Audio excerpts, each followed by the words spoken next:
était ce passage lunaire? Ce qu'il s'est passé au Sahel, où on a les preuves, et d'ailleurs les Russes le revendiquent eux-mêmes après l'avoir nié, qu'il y a eu de l'argent russe pour payer des influenceurs qui se disaient panafricanistes, souverainistes africains, ou des influenceurs français, pour faire quoi? Pour cracher sur la France. Cracher sur nos soldats qui ont versé leur sang là-bas, cracher sur notre drapeau, cracher sur la mémoire de l'armée française, contre les intérêts français.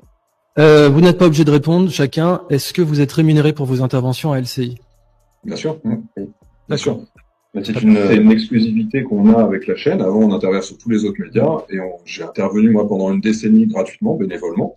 De mon côté, que les revenus que je touche avec LCI ne sont pas ceux dont je vis. C'est-à-dire que ça couvrirait pas mon loyer. C'est exactement la même méthode utilisée par ces Africains qui critiquent le Mali quotidiennement sur France 24, LCI ou TV5. Mais revenons sur cette remise au pas, parce que ce n'était clairement pas un débat. Titelman et Duchesne sont des trolls en puissance infinie qui ne maîtrisent absolument rien de la réalité du conflit en Ukraine. Ils sont payés pour venir sur LCI taper systématiquement sur la Russie. Ce sont deux propagandistes capables de dire tout et son contraire.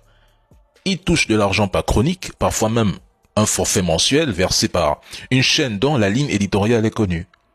La Russie égale méchant absolu et l'Ukraine égale camp du bien. Si tu dérapes une seule fois en expliquant sur LCI que la Russie n'est pas responsable de cette guerre, qu'il y a corruption en Ukraine, que Zelensky a perdu la guerre, mais tu n'es plus jamais réinvité, ton téléphone cesse de sonner et c'est la fin de contrat. En gros, ces gens critiquent la Russie non pas parce que c'est objectivement vrai, mais parce que c'est leur boulot de troll, c'est leur source de revenus et c'est la seule manière de rester dans le circuit télé et de payer leurs factures.